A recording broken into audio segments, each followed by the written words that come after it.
Hello, I'm attorney Manny Sir at the Rossen Law Firm. Thank you for joining us here today. Today we're going to be speaking with Alejandra Gallo, also goes by Ale.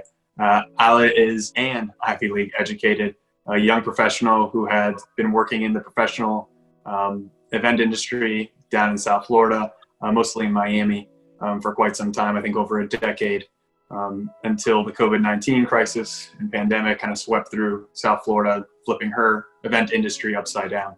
She had been a director at a lot of well-known places. I'm sure you guys will know some of them: the Rusty Pelican, Mr. C Hotel, the Bath Club. She's got experience at Trump International, at Coral Gables Country Club. Is that correct? That's correct. All right. I did my research. I just hope this video leaves everyone with a little bit better of understanding of kind of real news within our community, straight from trustworthy, quality business professionals' mouths, how this is affecting their lives. Because some industries are being affected quicker and heavier than others, and the event industry is one, obviously, that Miami and South Florida, both Broward and Palm Beach, as well as Dade, thrives upon. So without further ado, I'll introduce Ale. How you doing, Ale? I'm good. How are you? I'm doing well. Happy you're joining with us today. So how did you decide to get into the event industry, at its core? I actually got into hospitality because I wanted to be a chef. So I learned how to cook and bake when I was in high school, and I've always been a sociable person. I love being around people, and more importantly, I love feeding people. So it was just a natural route for me. And while I was there, I was introduced into the event industry. So I ended up going a different route. I didn't stick to the chef route. But I was introduced to the world of weddings, and I worked every summer in between school and New York planning weddings, and one thing led to another. And I have some firsthand experience with Ale. She made things happen, moving and shaking for my wedding. And so when I say that, she's a go-getter and someone who is in the industry to make things happen, I can tell you straight from the horse's mouth that it's legit. And to see your life kind of turned upside down by this was a reality shock for me. So when did you, the news started coming out in early January or so, just kind of, the Wuhan virus, you're kind of hearing about it, coronavirus. It really wasn't a part of our lives. Maybe it should have been, back in January. When did you start seeing kind of the first signs of the virus affecting your industry? I really didn't start to feel the heat until the end of February. I was actually in Europe mid-February, and everything was calm over there. And when I got back, about 2 days later is when everything exploded in Italy. And so that's really when, a little alarm started to go off, and I was like, oh man, I hope this doesn't, come this way. And then just shortly after, everything blew up here. So it wasn't really until the end of February that everything really exploded for us in the industry. And your role in the industry, walk some of the viewers through who don't really know what you do. What are some of the things that you're involved in? So I work in event sales, mostly with a background in catering. So whether it's a hotel or a venue, my title is usually director of sales or director of catering. I meet with clients who are interested in renting out the hotel or venue or restaurant, whatever it may be, for special events, whether it's a wedding or a corporate group, whatever it may be. So I'm their salesperson, and I just kind of connect all the dots for their events, their logistics from start to finish. And obviously the economy had been thriving prior to that. I'm assuming the event industry and hospitality was kind of roaring. How did that roaring industry come to a halt? Meaning, I know you said that things just started to stop. What did you see? What happened? It hit us like a train. It was really, for about 2 weeks, in the end of February, I kept meeting with clients who really wanted to sign sales contracts, but they were reluctant because of this corona thing in the news. And usually you close deals every week. And so 2 weeks passed where I had clients who were reluctant to sign because of this.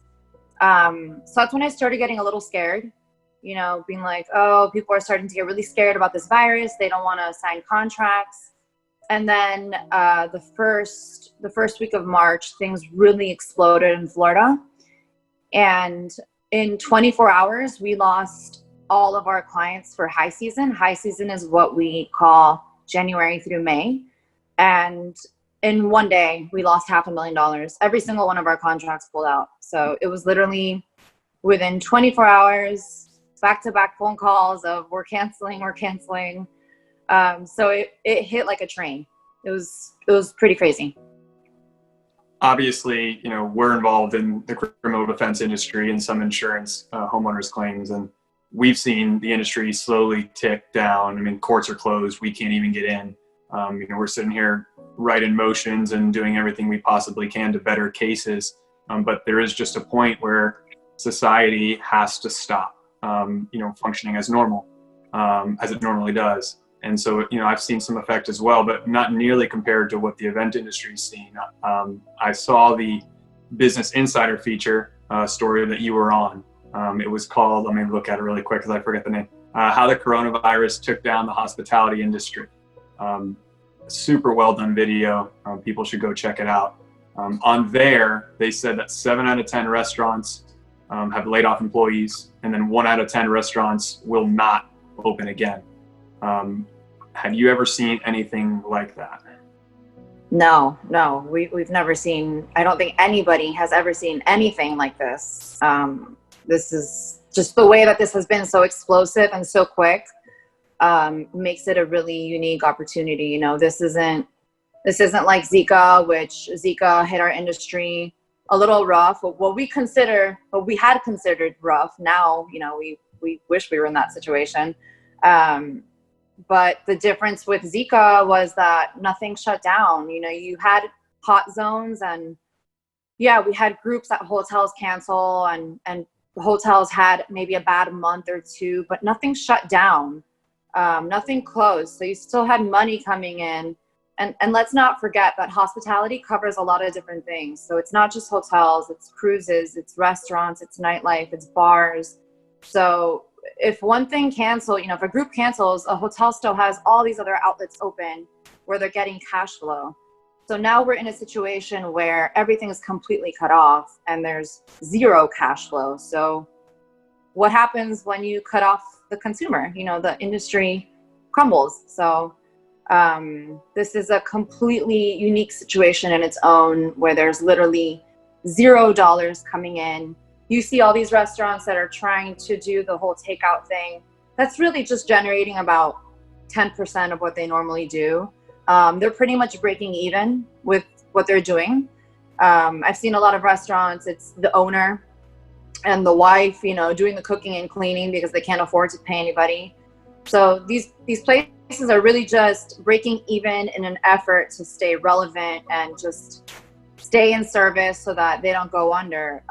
But the reality is most local small businesses aren't built to survive months with no cash flow. That's just not a realistic thing for most companies. I think big names and chains and the giants will be okay, but I think we should expect about 20 to 30 of our local restaurants to shut down, not just restaurants, businesses.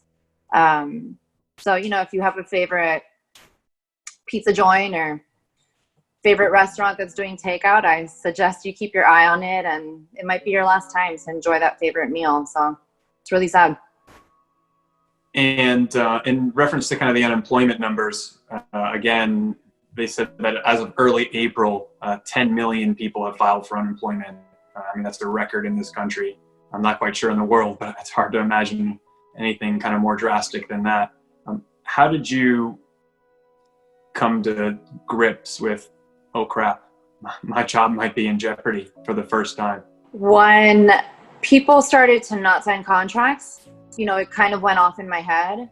And then when everything canceled in 24 hours, it was pretty much a no-brainer. I knew there's no way they can keep me and other people here when we just lost all of our cash flow.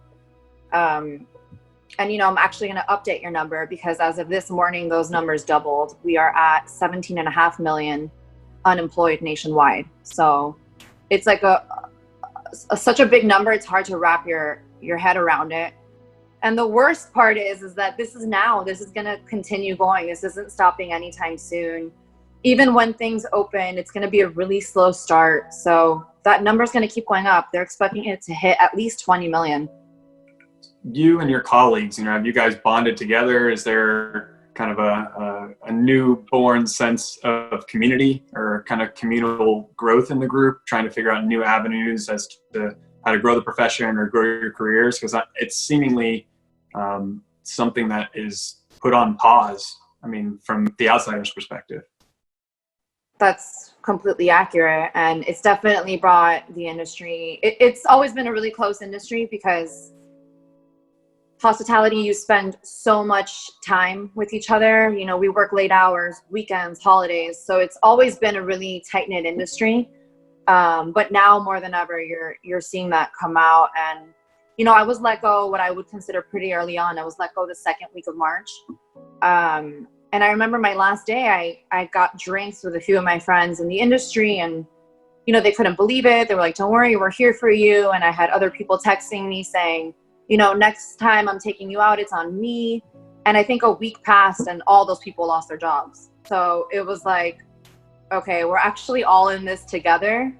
And, we've been calling, checking in on each other, which is really the most important thing that we can all be doing right now. Just making sure everybody knows you're not in it alone, because it can be scary to feel like you're the only person suffering during this time. And you're not. There's literally almost 20 million people nationwide. And, just having an open mind. I think, unfortunately for us in South Florida, we have hurricane season. So hurricane season is technically June through November. We really see off season June through September. So during that time, there's really not much going on. Restaurants who rely on like outside seating, they lose all of that. Nobody wants to sit outside. Not many events happen. It's just too hot and the risk of cancellation because of a storm. So it's really a dead time. And so we really rely on January through May to make enough money to get us through off season. So what happens now? We lost our high season. We got January and February, but we lost the rest of it. And now we have this extended off season, which is like a 7-month off season. Most places can't survive that. And the rest of us are wondering, when is hiring going to pick up again? Typically we don't start hiring until September to prepare us for season to start again in October. So that's pretty much what I expect to happen, which means those of us who have been laid off for already a few weeks, we're looking at 6 months of unemployment. That's just not a realistic situation for anybody. I can't have a job for 6 months, So we're forced to reinvent ourselves right now, which is crazy. It's a weird position to be in.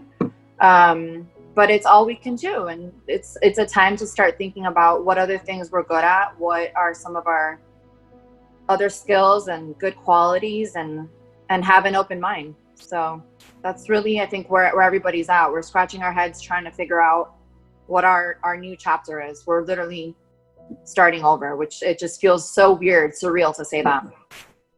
Yeah. And I think that extends not just to the entertainment industry. You have doctors, lawyers, solid staples in the community that mom and dad always tell you, you should be this, you should be that, what society deems as one of these kind of high esteemed jobs. They're getting laid off left and right as well. I have friends and colleagues who have lost their job or been furloughed.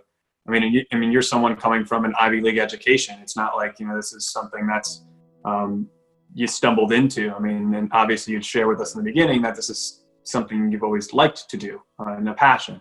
So that makes it kind of extra hard to put it to compartmentalize and say, okay, this happens to everyone. But yeah, I thank you for sharing all that with us, because I don't know. I've never filed for unemployment. I hope I don't. But if it happens, it's just almost human at this point, because all of us are in some way or fashion going to be affected by this. This doesn't really benefit many people. And if it does, I'd like to know where that is so I can throw my stock there. But other than that, I just feel for you and thank you for sharing your story. What have you learned from this? If you could say or to share some wisdom with someone who's watching this, who may be fearing losing their job or has lost their job, what do you want to share with them? You just said it yourself. Don't get comfortable because you're not untouchable. The two highest contributing industries to the Florida economy is construction and hospitality. This is an $85 billion industry. That's how much we contribute to the Florida economy, which results in $11.5 billion in state and local tax. So if this crumbled, you're not safe. You know, any industry can crumble. And like I said, I think I'm being forced to reinvent myself, and it's a time for everybody, not just people who have lost their jobs. Everybody should really be thinking about what your plan B is, just in case this ever happens to you. You know, what would you do if your industry collapsed? Who would you call? You know, don't wait for a crisis to happen. Have your emergency plan set, because I'm kind of scratching my head right now trying to figure out what my next steps would be. So I wish I had thought about this a little bit before. Well, I wish you, obviously, in your industry, a speedy recovery. Hopefully, I want to get back to the bars as well, and to the hotels and all that fun stuff. Hopefully, weddings can come up soon as well. There'll be fun times for everyone to get together. Definitely. Right now, it seems so far out in the distance. We don't even know when that is, but hopefully it's soon. Ale, if people want to follow you, kind of follow your life's journey and follow you through this, is there any page or anything that they can go to, or anything that you want to direct them towards? Yeah, you can definitely, you know, check out my LinkedIn. You can check out my Instagram. I'm very public and open. I've been doing a few different interviews, like you mentioned, about this. So feel free to follow me. My log is Alejandra Miami. Yeah, and I'm an open book. So if anybody has any questions, concerns, feel free to reach out. Thank you, Ale. Appreciate it. Thank you. Bye.